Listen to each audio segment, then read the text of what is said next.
Justine Waters picked up her phone when she heard it buzzing.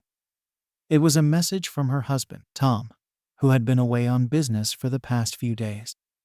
She unlocked her phone and read the message. "The business here is done. I'm on my way back now. A table for dinner is reserved at 7 p.m. at the restaurant. See you there. Happy anniversary." There were no loving words or emojis, which didn't surprise her much. Tom had been distant lately. Justine replied, "See you. Happy anniversary. I love you." She sent the message and put her phone on the nightstand, hoping for a response. But there was none. Justine looked at the clock and realized she had just enough time to get ready before meeting her husband. She sighed, got out of bed, and headed to the bathroom to take a shower before meeting him. "Who was that?" asked Jake Carter, the man she had just spent the last few hours with. "My husband," Justine replied. "He let me know he's on his way back. He already reserved a table for us for tonight. It's our 5th anniversary." "Your 5th anniversary, huh?" Jake asked. "I thought you said he went back east." "Yes, he was there," Justine replied. "Apparently, he managed to finish everything earlier than expected. I need to call my mom and see if she doesn't mind watching little Jacob for a bit longer." "All right, then come back to bed," Jake said with a sly smile. "Maybe we can give Tom a little gift." Justine scoffed at that. "I would love to, Jake, but I really need to get myself together, and I don't have much time," she said. "Fortunately, I have some clean clothes here that I can put on. I shouldn't meet my husband in the clothes I was wearing here. They're wrinkled and stained. Do you think he knows about us?" Justine shook her head. "No, I don't think so. Lately, he's been really busy with something that's taking up all his attention. He hardly talks to me and almost never spends time with the baby. It's like he's in a different world." "How long do you plan on keeping him in the dark?" Jake asked. "It's hard to say. He's a good provider, and I know he'd be a great father if he wanted to be." "Do you think he knows little Jacob isn't his? If he does, he hasn't said anything.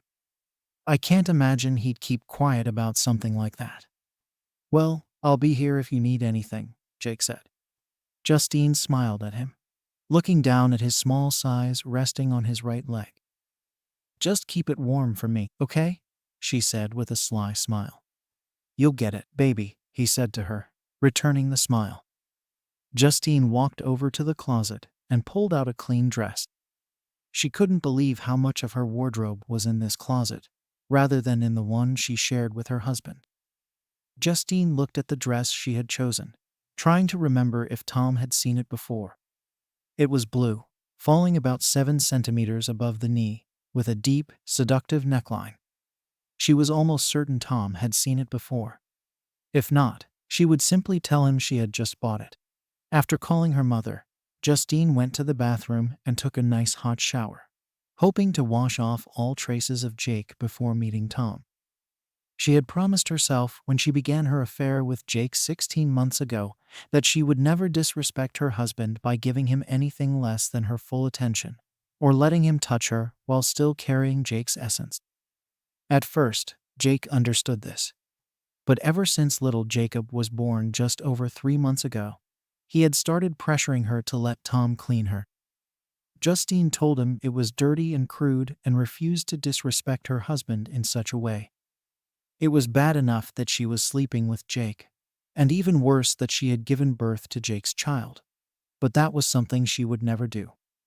After her shower, Justine brushed her long dark hair until it was just right, got dressed, and applied her makeup, satisfied that she looked and smelled good enough to pass Tom's scrutiny. She kissed Jake and wished him good night. "See you tomorrow at the office?" he asked, looking her up and down. "Of course, darling, but tonight, duty calls." She grabbed her purse and casually left the room. Tom Waters took a drag from his cigarette, sitting in his Escalade parked across from the restaurant. He had just received a message from one of the private detectives working for him, informing him that Justine had left the luxury condominium belonging to Jay Carter, her lover for the past nearly 18 months. He glanced at the photo of her in a blue dress sent by the detective. It wasn't the dress she had worn to Carter's apartment, and of course, Tom had never seen it before. He wasn't surprised. Justine was right about one thing. Tom had been back east, but he returned a day early. He had been explicitly told that there was a serious breach in his security system that needed to be addressed immediately. He was told that if he didn't take care of it, they would. They, of course, referred to a federal agency whose very existence was not even permitted to be known by the public. Tom recalled how nervous he had been sitting in the office of the one-eyed man, known only as Alpha One. Only a few people knew this man's real name, and Tom wasn't one of them. "You have a serious problem, Waters," the man said, moving his head in a way that reminded Tom of an actor who played Moses. "When you have a problem, we all have a problem. Fix it quietly, or I will." "Yes, sir," Tom replied. He knew that this was the only right answer for Alpha One. He also knew that Alpha One had no issues with making people disappear. Tom had heard stories about how Alpha One once destroyed an entire beach estate and everyone inside. The thought made Tom shiver. Justine thought Tom was just a well-known traveling salesman who crisscrossed the country, selling his products to various companies looking to upgrade their security systems. But Tom was much more than that. Of course, he did sell security equipment and oversaw its installation. But he was far more than just a salesman. Much more. The equipment he sold and installed was outfitted with special circuits that gave Alpha One's monitors insight into almost everything these companies did, who they accepted as clients, what they did with their profits, everything. And Tom knew that the problem Alpha was referring to was his wife of 5 years, Justine. Well, 5 years up until today.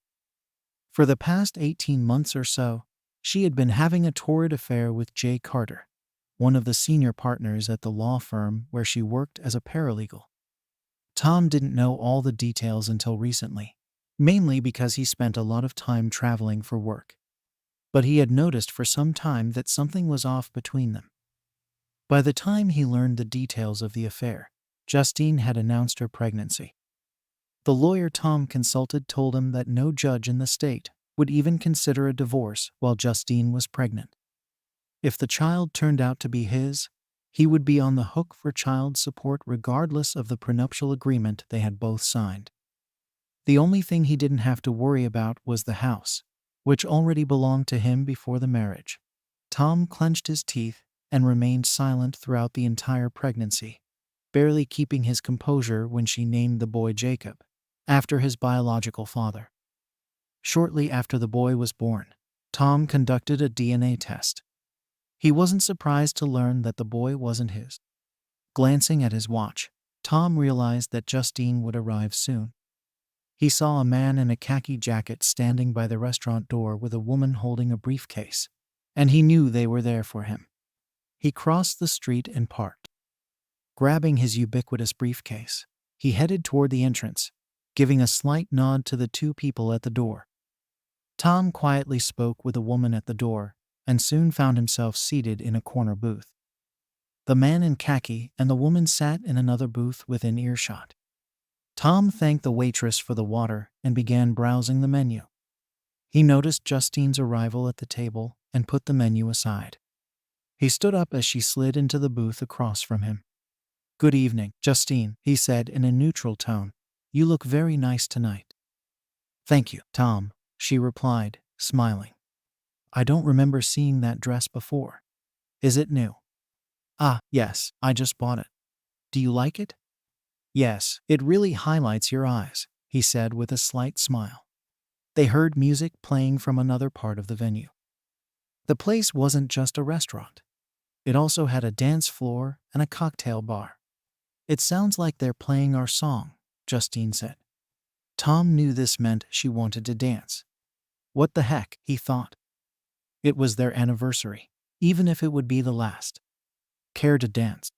he asked, standing up. "I don't mind," Justine said, extending her hand. Tom took her hand and led her to the dance floor. They danced in each other's arms, but Justine couldn't help but noticed that Tom kept a slight distance between them, as if he could barely bring himself to touch her. The song finally ended, and Tom escorted her back to the booth. By that time, their food had arrived, and they began to eat. "Is something wrong, Tom?" Justine asked. "You seem so distant." "It's our anniversary." "Yes, it is," Tom replied. "The thing is, your dress smells like it's been hanging in Jay Carter's closet for quite some time. And no matter how hard you tried, you didn't manage to completely wash his stench off your body." "What?" Justine asked, offended by the way Tom was speaking to her. "Jay Carter. Are you serious?" she asked, trying unsuccessfully to deflect Tom. "Yes, you know Jay Carter, one of the senior partners at the law firm where you work," Tom said nonchalantly. "Of course, I know him," Justine replied sarcastically. "I certainly hope so," Tom said. "After all, you've spent enough time in his bed. Plus, he's the biological father of little Jacob." "What are you saying? This is outrageous. I won't sit here and listen to you talk to me like that," she protested. "Oh, you will sit," Tom said, opening his briefcase. "You'll sit and absorb every bit of information I decide to share with you. Especially after what you've been doing for the past 16 months. "What? I don't understand what you're talking about." "Of course you do. Let's start with this," he said, tossing a piece of paper in front of her. "What is this?" "This is the DNA test result for your child. It shows that Jacob isn't my son. The next page is another DNA test proving that the donor is your lover." "How could you have gotten Jake's DNA?" she asked, confused. "That was easy. You brought him home with you at least 3 nights a week. But that's not all." He pulled out a thick folder and dropped it on the table. "What is this?" "A copy of every email, text message, and electronic message between you and Jake over the last 16 months. I hate to break it to you, but there's really no such thing as privacy on the internet. Jake and I messed around once, but that was it, and it was just sex. It didn't mean anything. Absolutely nothing. Is that so? Please turn to page 75 and scroll down about halfway until you find the passage I highlighted. Tell me what you see." She flipped through the pages until she reached the one Tom referenced. Her face turned pale as she read her own words to Jake. "I'm waiting. I'm reading it," she said quietly. "Out loud. I want to hear you say the words you wrote to him." She swallowed and looked at the page again. "Please," she pleaded, "don't make me do this. Either you do it, or I will. And if I do, I won't care who hears." Tears rolled down her face as Justine looked back at the paper and read the words Tom had highlighted. "I love what you do to me, Jake. I've never felt as satisfied as I have in the last 16 months. I can't wait for you to get me pregnant again. I love your size more than Tom's, and I can't wait for the next time you can fill me up," she read aloud. "In all the time we've been married, I don't remember you ever talking to me like that," Tom said. "Is that all you have?" she asked nervously. "No, I have photos, audio, and video," he replied. "Hours and hours of video." "Yes, I do." She looked up, shocked by what he had just said. It felt like a slap in the face. "There was a time when I would have taken a bullet for you. How long have you known?" "I had suspicions even before you told me you were pregnant. I did a little digging and gathered some evidence, enough to satisfy the prenuptial agreement.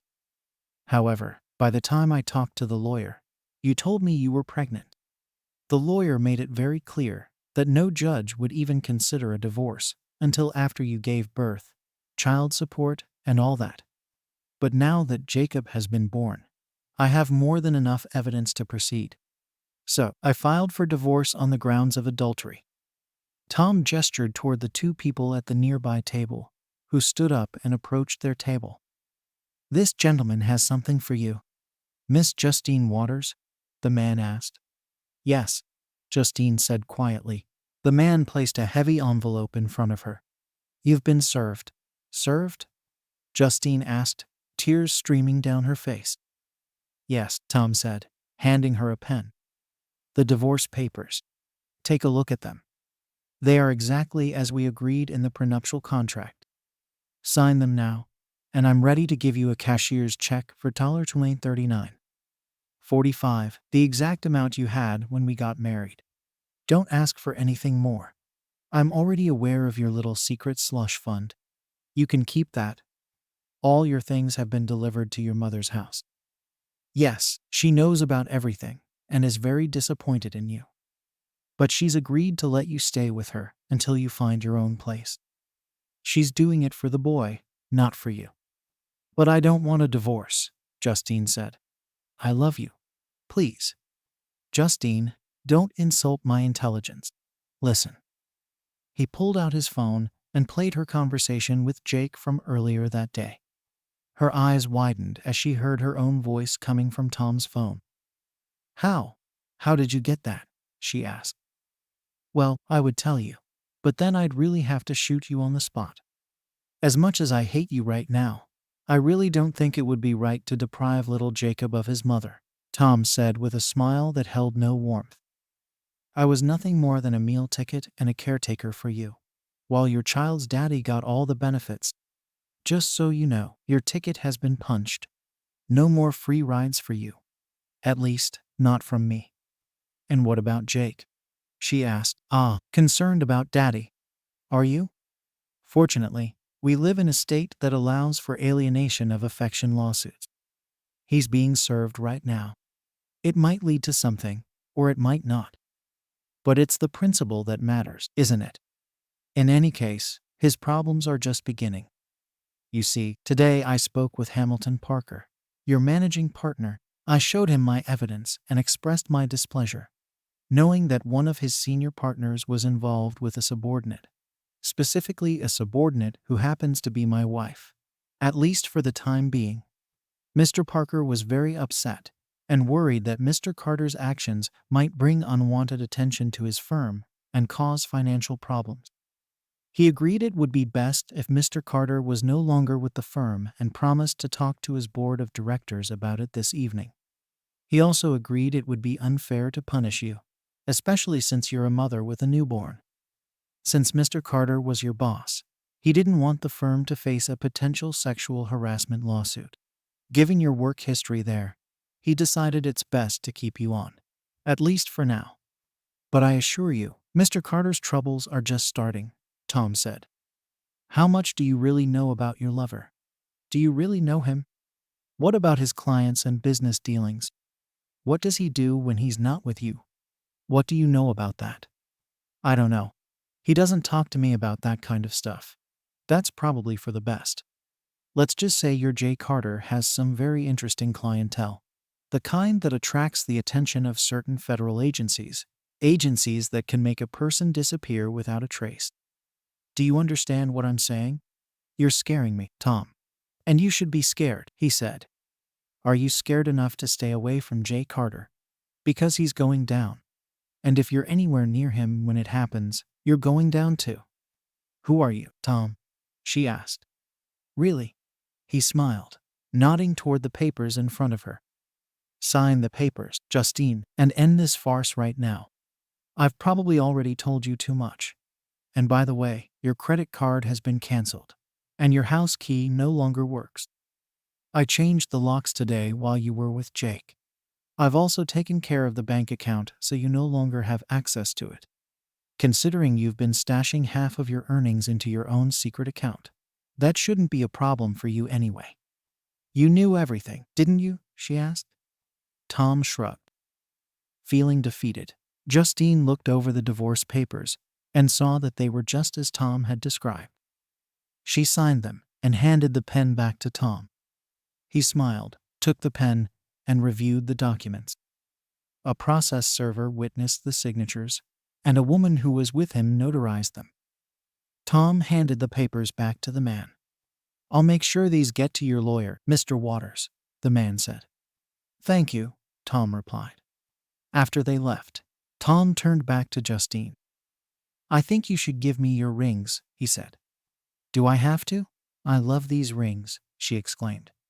Clearly not enough to stay out of Jay Carter's bed.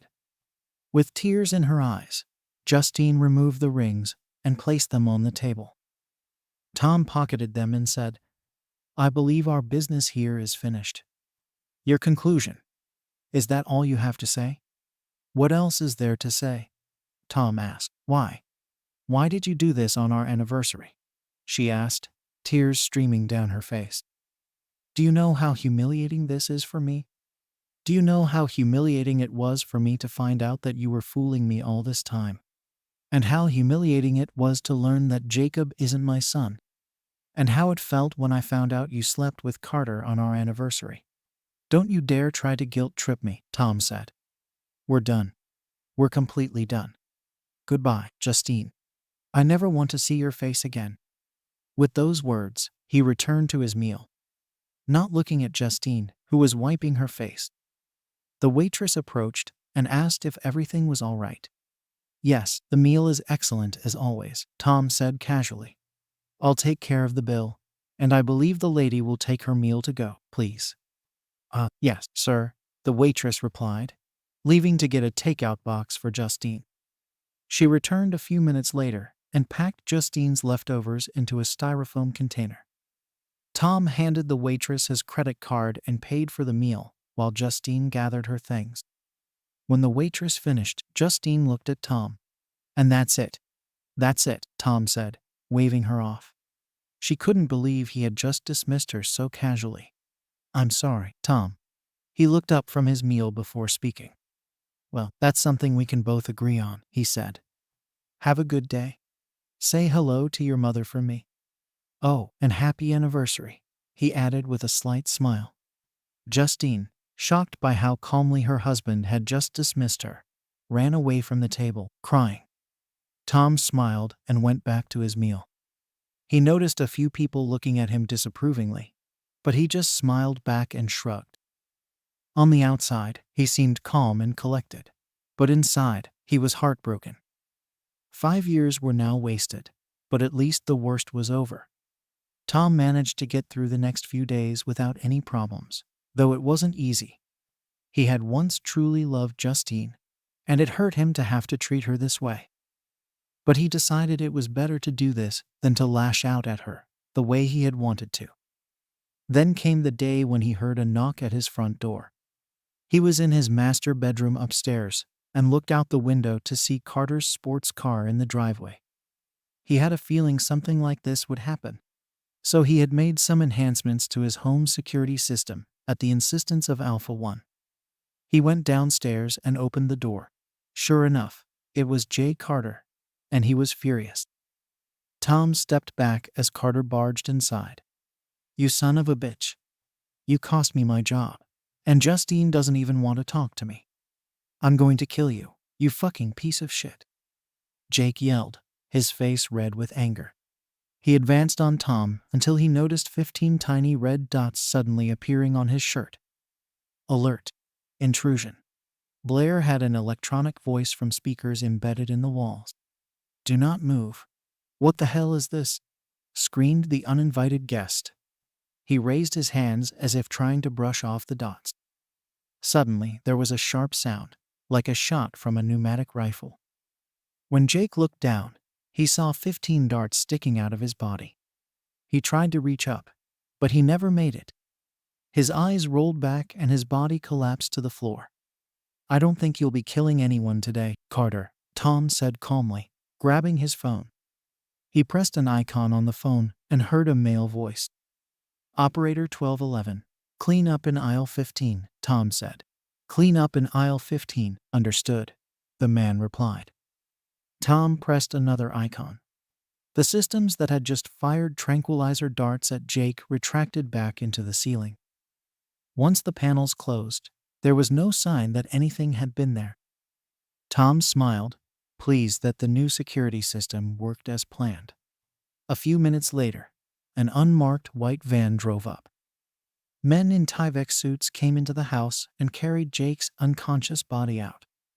One of them took Jake's keys and drove off in his sports car. The van and the sports car were soon gone. Tom closed the door and went about his day. A few days later, after Tom bought a caramel mocha at a coffee shop, a large man in a dark suit and sunglasses stopped him on the street.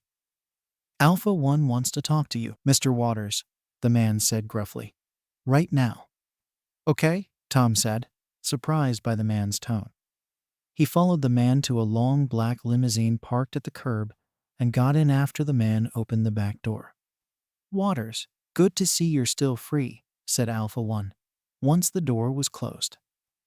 Yes, sir, I've been keeping busy, Tom replied. Alpha 1 smiled and put a friendly hand on Tom's shoulder. Please, Tom, when it's just us, you can call me Regis, said the one-eyed man. I wanted to give you an update on Mr. Carter. He's talking a lot. Thank you, Alpha, Regis. So, he's giving us all the information we need? Tom asked. Oh yes, he's really talking now, Regis said. The combination of those tranquilizer darts from your new security system and the serum we used to extract the information has made his brain turn to mush. Right now, he's swinging in a metal cage and chirping like a bird. Oh, Tom said. Regis pulled an envelope from his jacket pocket and handed it to Tom. We managed to get him to settle with you out of court before he became too incompetent to sign his name. Regis said he was so grateful to be alive that he agreed to much more than you originally wanted. Well, that's good to hear, Tom said. By the way, I want you to know, I'm really impressed with your new system, Regis said. Now that we've gotten what we needed from Carter, I'm glad you didn't use the 50 caliber chain guns I suggested. So am I, Tom said. I just had my carpet cleaned. Regis chuckled at that. Have you heard anything about Justine? Tom asked. Yes, she's back at work, though Mr. Parker is keeping her on a very short leash. Did you ever mention to her who you actually work for? Regis asked. No, Regis, I never did, Tom replied. He already knew this from his monitoring devices, but wanted to hear it from Tom personally. Good, Regis said. When your divorce is finalized, I'd like you to come to headquarters. I want to introduce you to your new partner. Partner? Tom asked. I've never needed a partner before. Well, there's a first time for everything, Tom, Regis replied. Yes, sir. I suppose there is, Tom said. Good, Regis said. I look forward to seeing you. So do I, Regis, Tom said. The door opened, ending the meeting. Tom got out of the limousine and watched as the large man got into the driver's seat. As the long car merged into traffic, Tom wondered what Regis had planned for him. Second story. I met this guy in college. He has a family history of alcoholism, and I've broken up with him twice because he would get really drunk and do a lot of cocaine. He would come into the room at 9 a.m. after being out all night. He's even urinated on me in bed multiple times. Every time we broke up, we continued talking, hanging out, and being intimate, which I regret allowing. He would also mess around with other girls and not remember it most of the time. When he's drunk, he has a scary look in his eyes and acts like a completely different person. I just found out that while I was out of town, he told another girl she was hot and wanted to kiss her, even though he has a girlfriend. Later, he told her he didn't have a girlfriend anymore, which was a lie. He claims he doesn't remember any of this, but it doesn't change how much he's hurt me. I'm close with his family, and we were talking about getting engaged this year and buying a house next fall. I'm 25, and he's 24. I'm just really hurt and need some advice.